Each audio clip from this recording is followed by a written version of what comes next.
So, when a yogi uses bhasma or vibhuti, vibhuti means… the word vibhuti means one who has attained a certain capability is a vibhuti. So, ash is being referred to as that which has attained a certain capability. Ash is made in different ways. A yogi always uses ash from a cremation ground. So, all the stories that you hear about how Adi Yogi always resided in the cremation ground is because… You're looking terrified, no? You… not you? You okay? Cremation ground is okay. All of us will make use of the service someday, okay? You may not go to a restaurant, you may not go to a disco, you may not go to your golf course, but we will all go make use of that one service, isn't it? Yes? Other things by choice. This we will make use, isn't it? So, there's nothing to be terrified about, it's a place we have to go.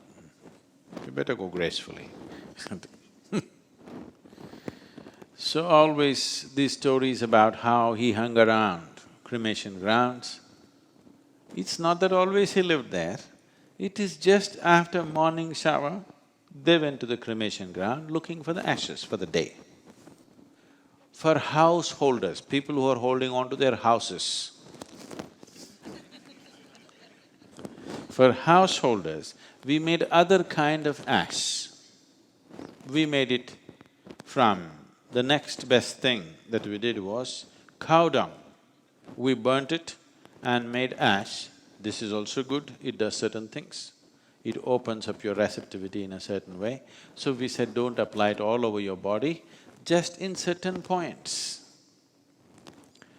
If that is also difficult, then we did rice bran, otherwise we did sesame seed ash. Like this we produce more and more benign things.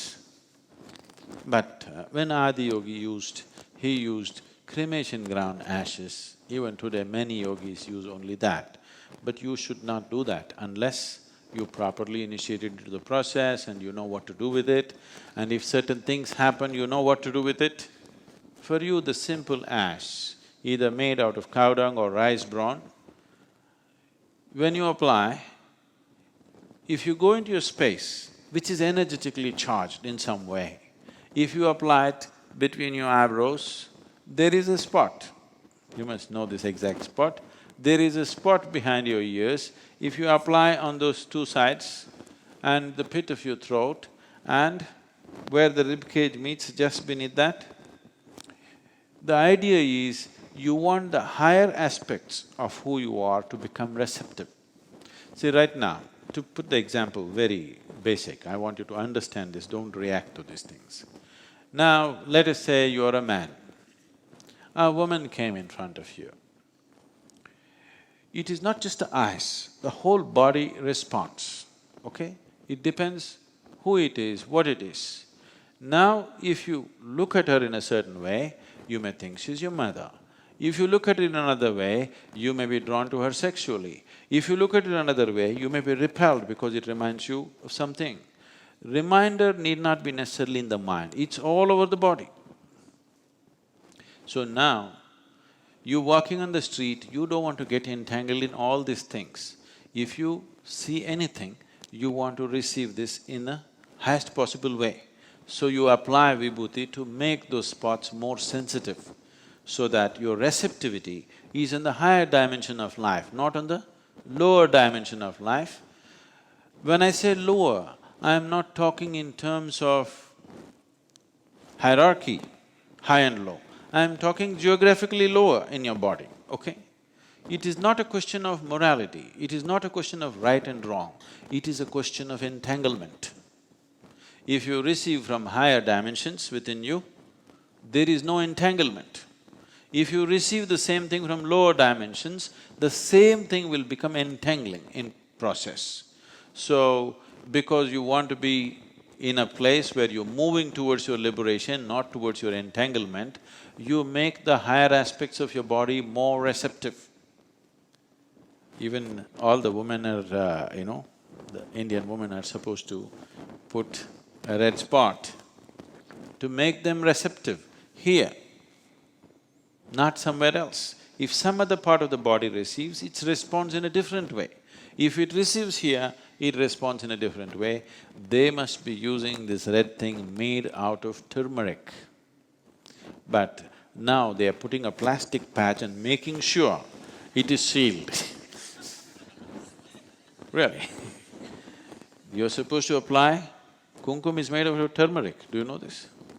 But now they're applying either chemical powder or many of them are sealing it with a plastic patch. It's a Band-Aid.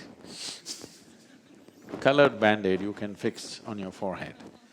The idea is that receptivity happens in the highest center for you because how you receive something determines the nature of your life. What you receive is important too, but how you receive it is vital important. See, you could get poisoned with life in so many ways. You went somewhere, the way you responded to somebody or something could make or break your life, isn't it? Yes or no? Many times, the way you respond to a certain human being or a certain situation could either make your life or break your life. Some people make it, some people break it, isn't it?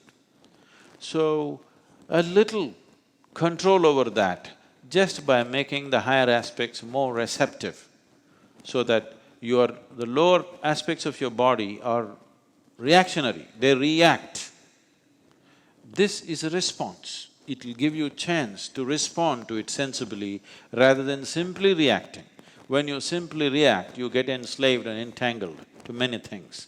When you respond, you are living your life by choice.